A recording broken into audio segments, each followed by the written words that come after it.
Welcome to Coily Crowns. I'm Ashante. And I'm Lori, and welcome to our Queendom. Today's episode, we're going to be talking about us, an introduction to who we are. So before we get started, make sure that you like, subscribe, and share our videos. And if you want to get notification of as soon as we drop a video, go to our channel and click the bell next to the subscribe button. And that way you'll get a notification as soon as we release a video. So today's episode, we're going to be again talking about us and giving you our reality. On the show, we talk about reality TV. We're going to be talking about Black excellence, but we want to take the opportunity to let our viewers know who we are and about us. So I will start. My name is Ashante. I am originally from Florida. I currently live in the Metro Washington, D.C. area. I spent most of my childhood growing up in Gainesville, Florida. Once I graduated from high school, I moved to Orlando to attend the University of Central Florida. Go Knights. And freshman year, lived in the Lake Hall dorms, also known as the Lake Hall Projects. And my freshman year roommate, one of my freshman year roommates was the beautiful Lori. So Lori and I have known each other since our freshman year of college, became best friends, and here we are today. Go ahead, Lori, tell people about yourself. So I'm Lori, and I grew up in the South Florida area. Of course, moved to Orlando to attend the University of Central Florida. Go Knights. Moved to Atlanta, enjoyed living there for a couple years, and now I've returned back to the South Florida area so I can enjoy the sun and the beach. Oh, I so miss those during the winter time. I Come on miss down. Florida. Yeah. Come on now. Who needs snow? Ugh. Man, you can take that on vacation. Just come down. This is what you want to do. So yes, I met Ashante our very first day of college. We were roommates. We had one other roommate that stuck with us because people were leaving left and right, but we bonded and became best friends. And we've been best friends for like 20 years. Oh my God, it's been so long. So we just want to go through a couple questions so you can get to know us. And like we always say, you could put comments down below or had some similarities to how we are, and we'll comment back to you and we'll have a little discussion in the chat. So what was your major in college? I majored in health services administration, but I had several minors. I minored in business, health sciences, and health information management. I was a little overachiever a little bit. Yeah, pretty much. That's why we got along. I majored in radio, television, and had I don't know if it was a second major. Psychology. I made it a second major because it was only like 3 more classes in psychology because I wanted to get up in your mind. My thought process was I'm gonna be on TV, and then I also want to be a marriage counselor for some reason. I don't know, or some Not too kind of late. psychologist. When I took a couple of those child psychology classes, I was just like, I can't do this. I can't listen to people's problems all day. Oh, It's gonna make me sad. So that was my major. Do you have any siblings, Ashante? I have 4 sisters. Oh no, I make the 4th. I have 3 sisters. I make the 4th girl. In order, there are Rhonda, Rochelle, and Johnette. And I had a brother, Rod, who unfortunately passed away. So those are my siblings. They are actually my half siblings, but I've always known them. So to me, they're like full-blooded. There's no difference between half or step or any of that. That's awesome. Well, I kind of grew up an only child, but I do have siblings, step and half, whatever. But I have 3 sisters and one brother. And we're not all in communication, but for the most part, those are my siblings. What about your pets that you may have? I have one pet. He's my child. He's not my biological child. His name is Cody Brown. Fur baby. Cody Houston Brown. Actually, Lori and I got him when he was just a baby, right? 6 weeks old, maybe. From one of our other friends who had a litter, and we were just like, we'll take a pet. We're gonna live together forever. Yeah, it did happen for a while, but so we were co-parenting. Yes. Cody, he's 13 years old, so that's how long we've had him. And this dog travels more than some human beings. He has been almost all over the state of Florida. He's been to Georgia. He's been all up the East Coast, South Carolina, North Carolina, Maryland, Virginia, New Jersey. He gets around. He loves to fly because he does get on airplanes and fly down to Florida. But that's my little fur baby. Yes. Yeah. And then what do you do for occupation generally? I am in research administration. And what is that? So I actually got into the field because of Lori. When we were in college, she worked at the Office of Sponsored Programs at the University of Central Florida. I needed a second job. And so she told me about an opening as a student assistant there, and I started working as a stapler remover. I tell everybody the story. I got hired to remove staples out of documents that needed to be scanned because they were transitioning to a paperless office. And I did such a great job in removing all the staplers that they let me taught me some more things about research administration, which basically is different grants and contracts that the university has related to research, training, other sponsored projects, and it's managing those projects and making sure that they're complying to university, state, federal, local laws and regulations, things like that.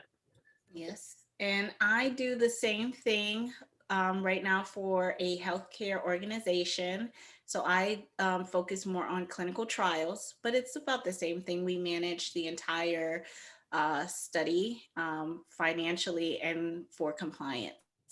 So we still do the same thing. It's amazing from a student job that has really, we've been able to stay in that field, and it's been lucrative for both of us. So yeah, and a field that I knew nothing about it. It's not a field that like a doctor or a lawyer that you know about it. It's something that most people just happen to fall into. They enjoy it, and they usually do well at it, and there is a career in the field. So I enjoy it. And it's a great niche that you can go to almost any university or healthcare organization, and there will be a position in that field. Yeah. So that's one of the reasons why I definitely stayed into it. Yeah.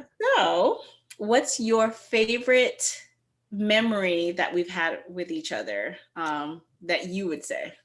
Oh my gosh. Don't embarrass me. I don't know if I have a favorite. We've done so much together. I mean, I've had a number of life experiences where you have been a part of it. So there's so much. I mean, we travel a lot. One memory I guess that sticks out right now that comes to mind is Jamaica. We went to Jamaica, and it was the inauguration for Barack Obama, and we were looking and watching all those people just freezing in the cold, and we're down in Jamaica like, ooh, yeah, glad we're not there. Although it was such a monumental thing that I look back and I kind of say, man, I wish I maybe would have tried to be there.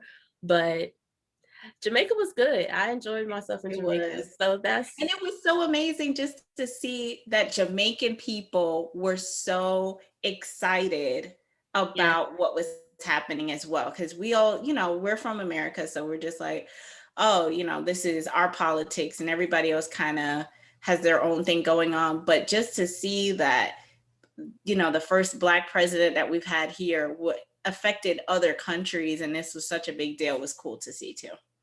it was. Yeah. What's yours? Oh, there's so much.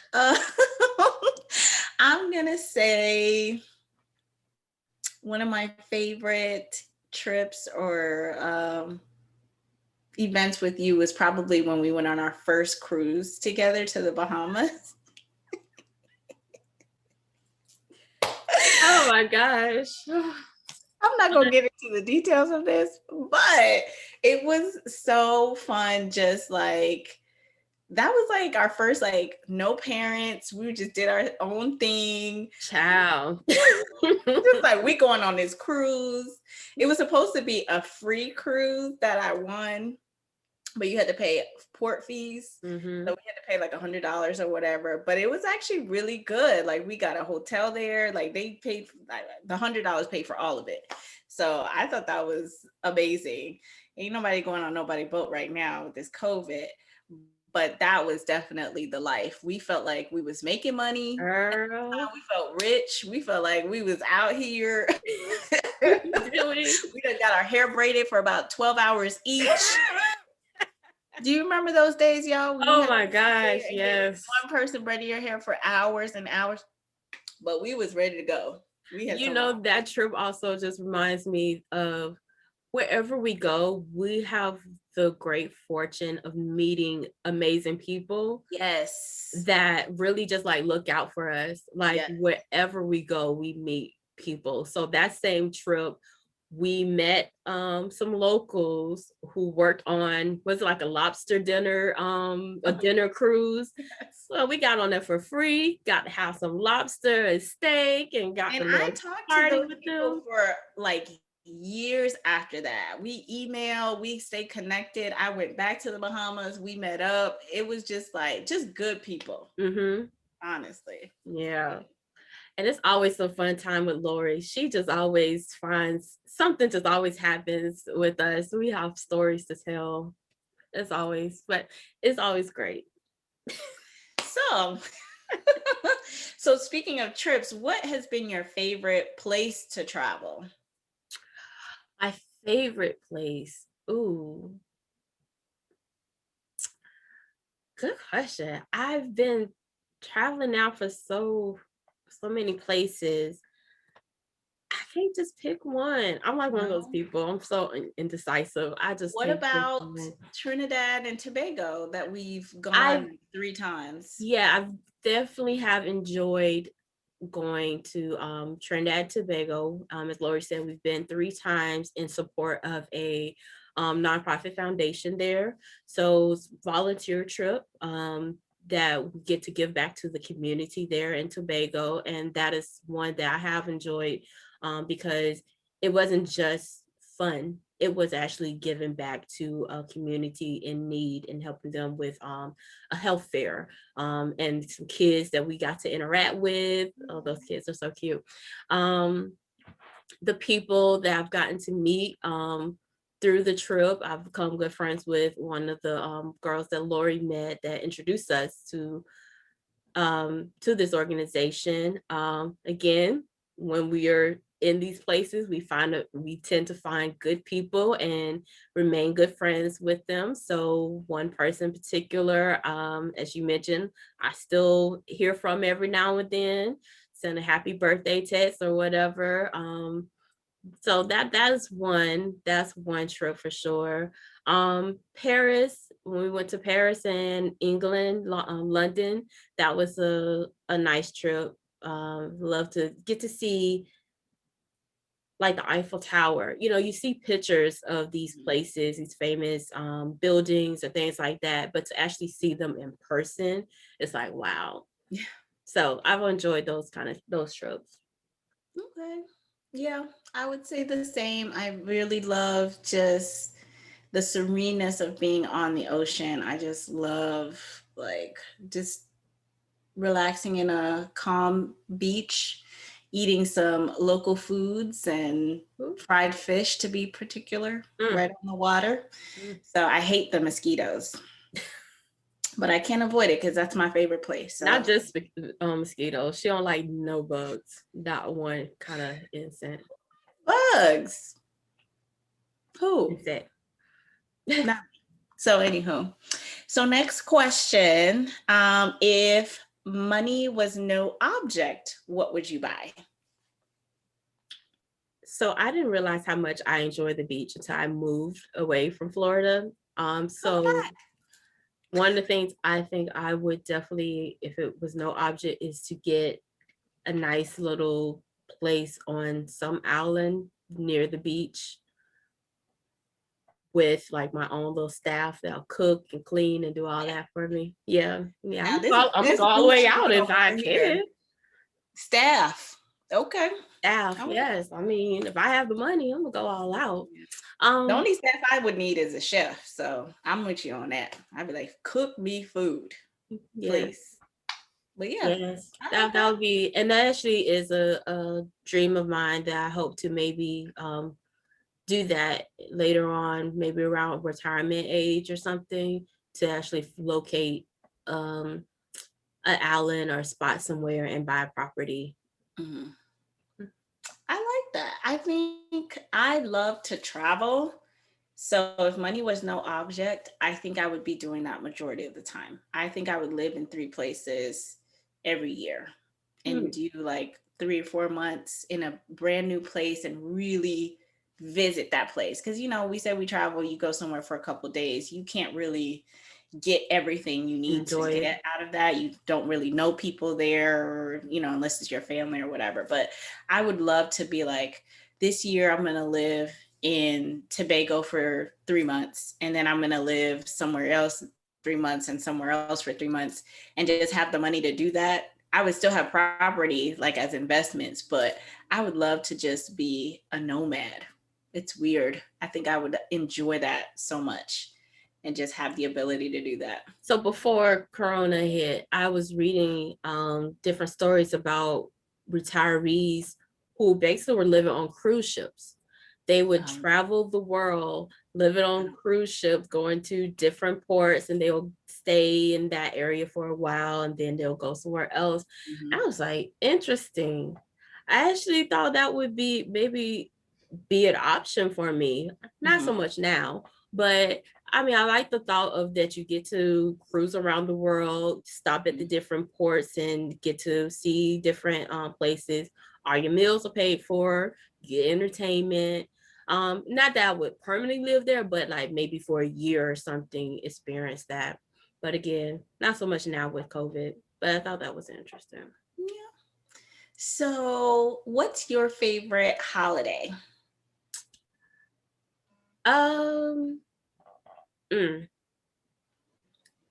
It would probably be Thanksgiving, mainly because all the food. But Christmas, Thanksgiving or Christmas, those two I think are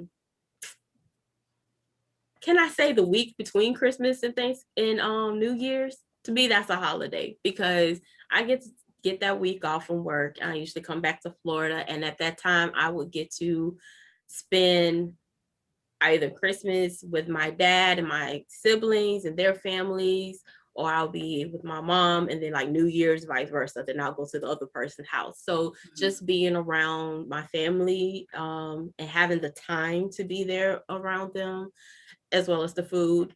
And I think that week is what I would call my favorite holiday. Okay. Yeah, Christmas is mine. I grew up like my mom loved Christmas, so that was like our whole thing. We would get like our tree, we would do the tree trimming, we would get gifts, we would wrap gifts together. That was like a whole thing. Listening to Christmas music. I like from November 1st, I'm listening to Christmas music. I'm watching November Christmas 1st. Yeah, it's Christmas time. Thanksgiving is just around Christmas time. So we watch holiday movies. I love all the Hallmark and Lifetime movies. I love everything Christmas, to the point that I named my daughter Noel because it means Christmas. That's how much I love Christmas. So that's my holiday. Interesting. I didn't grow up with a big emphasis on holidays like that, like Christmas. I remember as a kid, like begging my mom to have a Christmas tree, and then we'll have a tree, and I had presents. The music was playing. I pretty much know every Motown Christmas song, but Yes. it was never really huge, not as big as how you're describing. So although my thought of Christmas usually is surrounded with the thought of celebrating the birth of Christ. You know, as a Christian, I know that's one of the main celebrations of Christmas. But other than that, yeah, it's just another holiday in a way. Oh, no. I change, my whole mood changes around that time. I wanted a Christmas baby, but that didn't happen.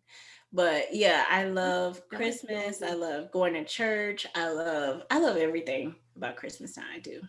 Um, so what would be one of your pet peeves that you would like to share? Oh, okay. So one of my pet peeves is I do not like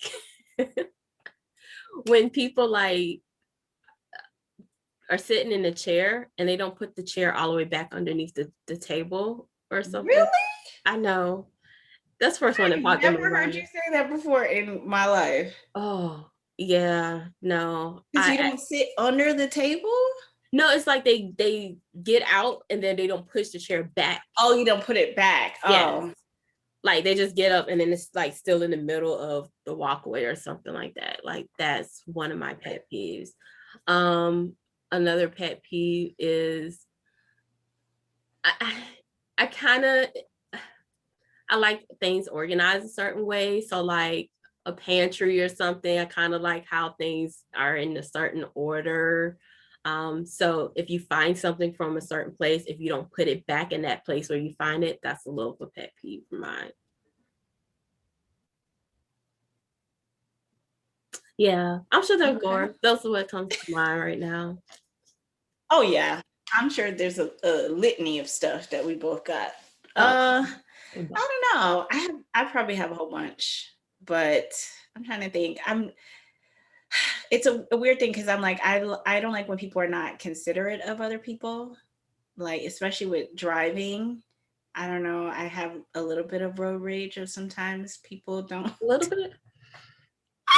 Because pretty much every time I'm on the phone with you and you're in the car, I hear a horn blowing. Somebody getting cussed out. Oh my God. I don't know. I just listen, it's Florida. People don't know how to drive down here. And it's all these New Yorkers and such. I'm sorry, New York. Yeah. But they come down here, they can't drive. Or old people. I'll be just like, oh my God, get out the way. I like to drive with a purpose and emphasis. I'm going somewhere. Drive up, get out the way if you don't want to drive. So that's one of my pet peeves. So, and then bugs. Any flying things, don't come around me. That's not even a pet peeve. I just don't like bugs. So, when did you start your natural hair journey? I started my hair journey this year will be 8 years ago. I remember having this little thought of, oh my gosh, why have I been torturing myself with a burning scalp with sores? Because I always got sores. And I was like, this is just not right. And I just was like, why? And, you know, as I start seeing other people go natural, I was like, you know what? I'm going to give it a try. I cannot remember what my natural hair looked like. All I remember was my mom trying to do my hair. And I say trying because she couldn't do it. She just basically would send me to neighbors to get it braided or do something to it, even put ponytails in. She couldn't even do that. So, but I remember sitting in the middle of the kitchen with her using a hot comb and going through my hair. And I'm like, if you can't even part my hair, why are you using this hot comb to straighten my hair? Oh my God. And I just remember her always talking about, oh my gosh, your hair is so thick and I don't know what to do with it. And so for me, it was like, I don't know what I would be able to do with my hair, but I decided I'm going to give it a try. And so 8 years ago, I went natural. It has not been an easy process because it does take work. And I am my mom's child. I don't know how to do hair. You'll see me in my little Afro puff soon, but that's all basically I do. And but it has been rewarding because my scalp is not on fire every 6 weeks. I don't have sores like I used to have.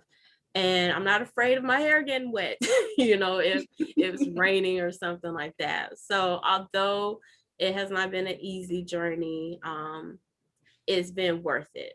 It has been worth it. What about you? I've been natural for about the same amount of time. When I moved to Atlanta, that was like, natural hair mecca. It looked like I was just like, oh, you just have your hair out here. Like, how do you do that? Where do you do that? So little by little, I was learning, and I didn't do like the big chop immediately. I did, I just pressed my hair, and it was like, wow, my hair could be like this, like low humidity. I could just wear my hair out. It was like a different world for me. So I was excited about that. My mom is a cosmetologist, so I've always been in the shop. I've always had a perm. Luckily, she didn't give me no Jerry curl. Oh, I don't know where that came from. But I always had I had a perm from young, and my scalp always burned. I don't understand how people could have perm on their scalp and nothing happens, because I used to see it in the shop all the time. Like, you just sitting there, you don't feel no tingle, you don't feel nothing. I would be on fire before she got to the back of my head. Yes. She'd start here, and then I'd be like, I can't do no more. So she would have to wash it out or put extra oil or wash out the top and then do the back, because I was just like, this is ridiculous. So I was excited when I didn't have to do perms no more. I just remember being in our dorm room trying to perm each other. I was just about to bring that up. Oh my gosh, yep. Do you remember when I bought this perm that had herbs and seasonings in it? Do you remember that? No, I don't remember that. I had bought this perm, and it was like, oh, this is like super, natural or whatever. And it had a little seasoning. You're supposed to mix it up in the perm. Child, mess. Yeah, I remember sitting in the dorm rooms. Remember how Lori had a single room? I had one where you shared, and so in the room there was like the mirror and it had a sink right there. I remember sitting in front of the mirror and you going through permanent hair, and I was like, okay, just a little while longer, just sitting there because you had to have that bone straight hair. Because what's the point? Now you got to wait all this time to do it again. So you might as well get it nice and straight. BCC, before creamy crack days, man. But it's like I said, it's been a journey, but I'm definitely happy where I am. And I see my hair and how healthy it is now. And one of the things I had to learn was shrinkage is a good thing, because I would be like, oh my gosh, my hair is not as long as it used to be, blah, blah, blah. But it really was. It's just when your hair is healthy, it shrinks. And that's a good sign. And it took me a long time to get comfortable with that, but I'm finally getting there. Yeah, I mean, I have my ups and downs. When I had my baby, I guess my hair grew like real nice and long through the prenatal vitamins. And then when I had her, then my hair started falling out. I don't know if it was stress of being a mom, or I don't know, but I think that's just normal. I've always heard a lot of moms mention that. I've always heard a lot of postpartum shedding. Okay. Well, it need to hurry up and grow back. So I'm going through that. So I'm in ponytail veil, or you'll see my wigs because I am a wig connoisseur. Right now I have my little ponytail, but I'm gonna bust out some wigs soon, so you'll see that. And so we come to, why did we want to do this show? Because one of the questions I had is like, what have you gotten into in the pandemic? And I'm going to say this is what we've gotten into in the pandemic is coming up with this show. So why did you, Miss Ashante, come up with this idea for us to do the show? It was you. I don't know. I think I was sitting around one day and, reading and watching people do things through the pandemic. And I was kind of like, well, what have I done? Like, I had some things I was working through from 2020. And so I was like, okay, I took that time to kind of chill, but I still wanted to do something. And definitely with the distance and not being able to travel to come see family and friends, most people turned to Zoom, right? To get to see and talk.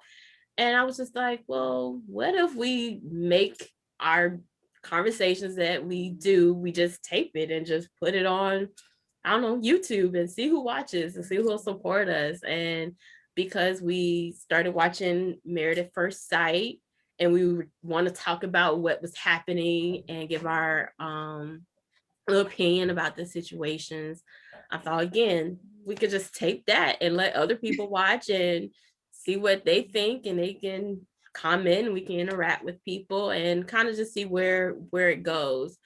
I would like that in the future that we can get enough subscribers and viewers and we can monetize this and make some money from it. So please make sure that you subscribe, share, and support us. Shameless plug.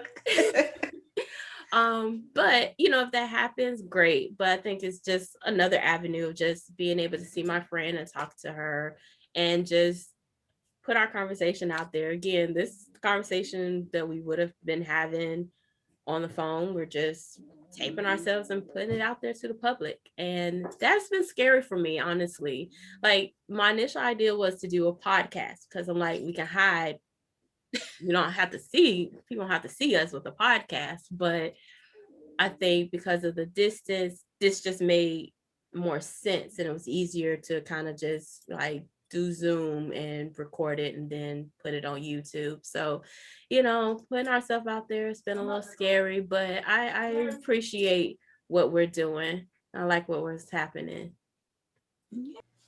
So Ashante came up with the idea for the show. And so we were going back and forth of what are we going to call this show?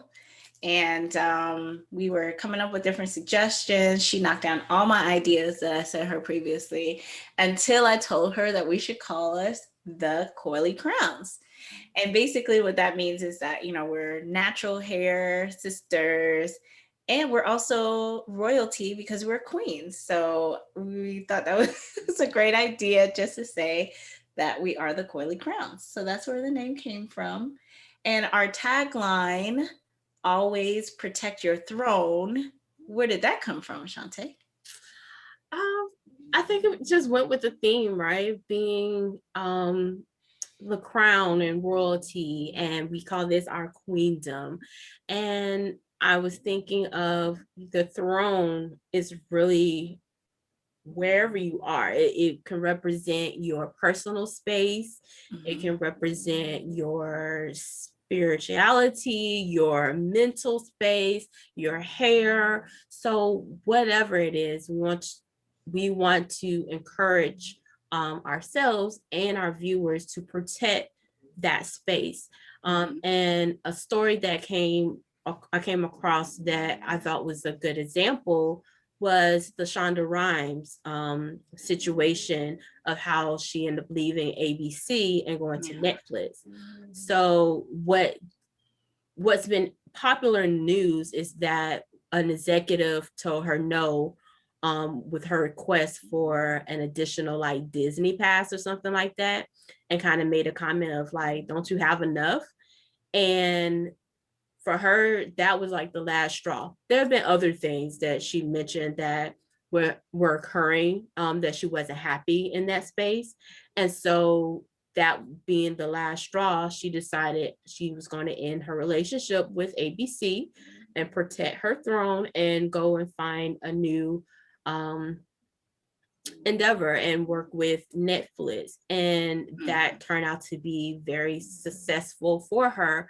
And so to me, that's a great example of why we need to protect our throne and protect ourselves and our space. So again, it can be your physical space, your mental, your spirituality, your hair. Your hair is your crown, so make sure you protect that as well. So that's how I see what I mean when we say protect your throne. Yeah. So this was just a little bit of how we are, our background, our reality, and for a chance for you to get to know us on a little deeper level. So remember to check out our other content, to like, share, and subscribe, and to, of course, protect your throne. Bye. Bye.